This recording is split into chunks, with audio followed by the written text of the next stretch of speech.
FBoy Island season finale. There's actually a lot of really good lessons here, in addition to a spoiler alert for you. But it is what it is. I respect my woman. So what's happening is, so there's two competitors for CJ, and new Jared has already spent the night with her. Now CJ is with her, and she's making him sleep downstairs on the cot. And here's what happens. I respect CJ, and here I am. So she's actually hiding there, the camera's filming him, and he's giving his commentary on, well, as long as she's happy, it's fine. Perfectly fine sleeping on the cot. This is where she wants me to sleep. She doesn't trust me right now. That's fine. CJ comes down. So a lot of times, well, watch what happens and I'll explain to you why this is the case. Oh, shit. He's genuinely surprised. I'm scared. No, you just went down here. I'm sad. Not anxious, he just, whoa, you just woke me up, what's going on? Oh, hey, what's up? Why are you sad? Come here. Really smooth, he doesn't answer the question, why are you sad? He knows why she's here. He just skips over the question and says, comes here. So a lot of times in game, when a girl asks a very obvious question, but you know what she really wants, you're just like, yeah, it's all good. Compliance. You want to get down here? You should be upstairs. So instead of saying, yeah, I want to go upstairs, he's like, yeah, we should be. There's that boyish smile that's so charming. Yeah, you look sad. Casey's game is so good. It's a privilege to watch. It's just like, that's how it should be run. Their interaction is so smooth and nothing more is said than what needs to be said. I was like too sad, and I was like, hey, like I played it. I was like, all right, boys. So the lesson to take here is that this is back in my FBoy days. Sometimes when you sleep at a girl's place or she sleeps at your place or you guys are at a hotel, sometimes a girl will not feel comfortable with you sleeping next to her. So what she'll do is, make you sleep on the couch or make you sleep in another room. Again, of pushing for the result before it's there.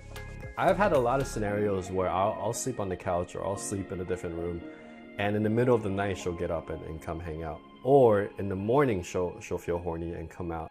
I forget which scientific study this was, but they actually studied like men are more hornier at night and men are hornier in the morning.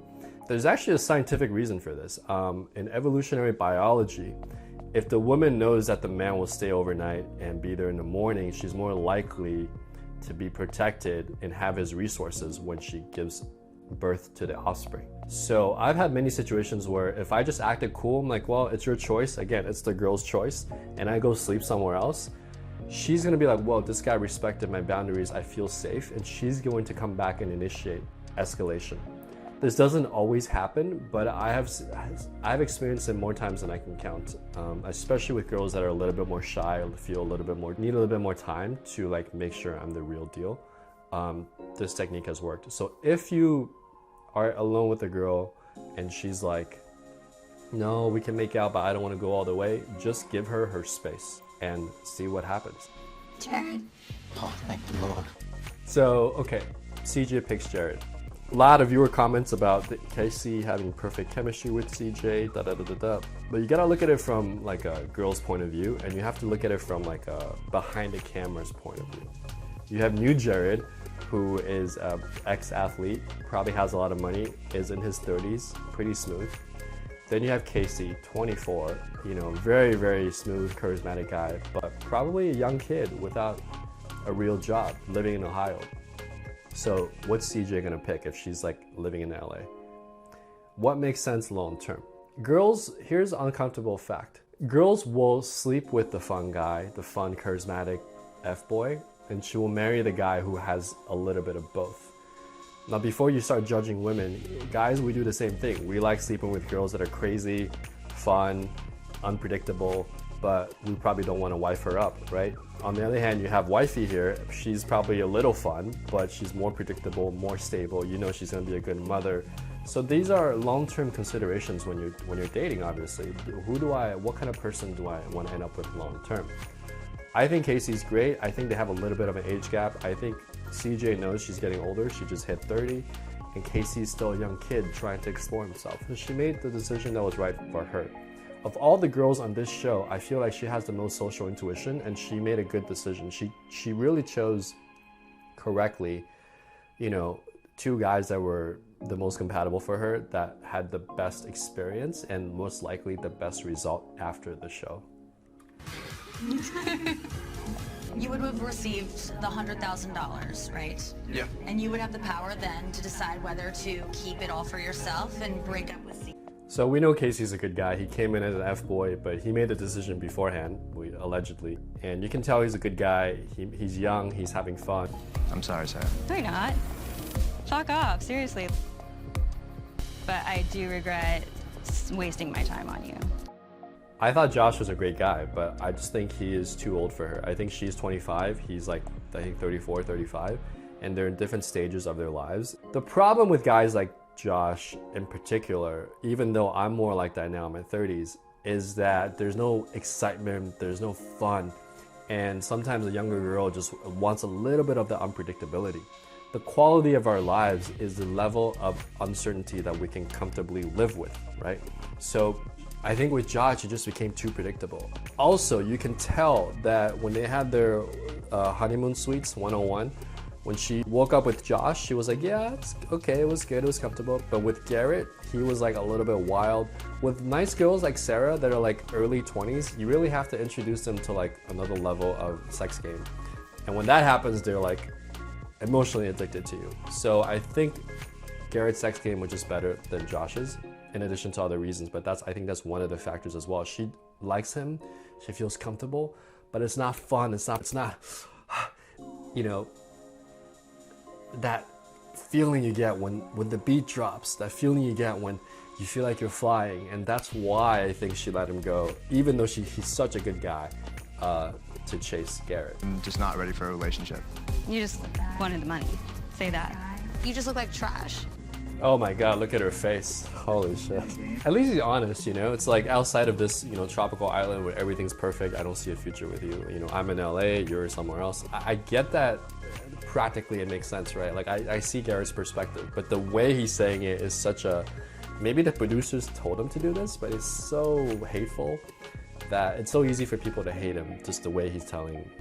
The $100,000 you've chosen to keep for yourself, it's instead going to a charity of Sarah's choosing. Whoever wrote the check was kind of clever. You see the 6969? Look, at least Garrett owned it. I mean, to be honest, like Sarah has to take responsibility for like making a dumb, in my opinion, a bad choice. And at least Garrett's owning it. Yeah, I'm an F-boy, I played the game, I played to win, and so be it, right? So what can we learn from this? Well, try to look at the behavior patterns and the red flags of people that you're dating.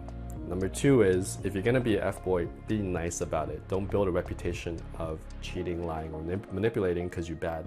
You just have really bad karma and a bad reputation that will affect you later on. And I think we learned from Josh too, which is don't be too boring, don't be too predictable, don't be just like, here's everything. We have this technique and high integrity skills of the law of equivalent exchange. So if someone gives you value, you match their value or a little bit higher. But if someone gives you value or takes away value, then you kind of match them as well.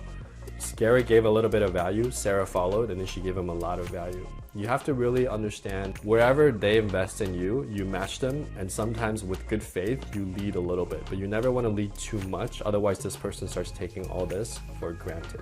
And most of all, we learned that love is blind. You can't, when you're attracted to someone, that's just the person you want to be with, there's that chemistry, and there's no logical reason to it. It's something we have to accept as human beings. I mean, I've seen it destroy friendships, and I've seen it, you know, create a lot of trauma, especially when you have kids.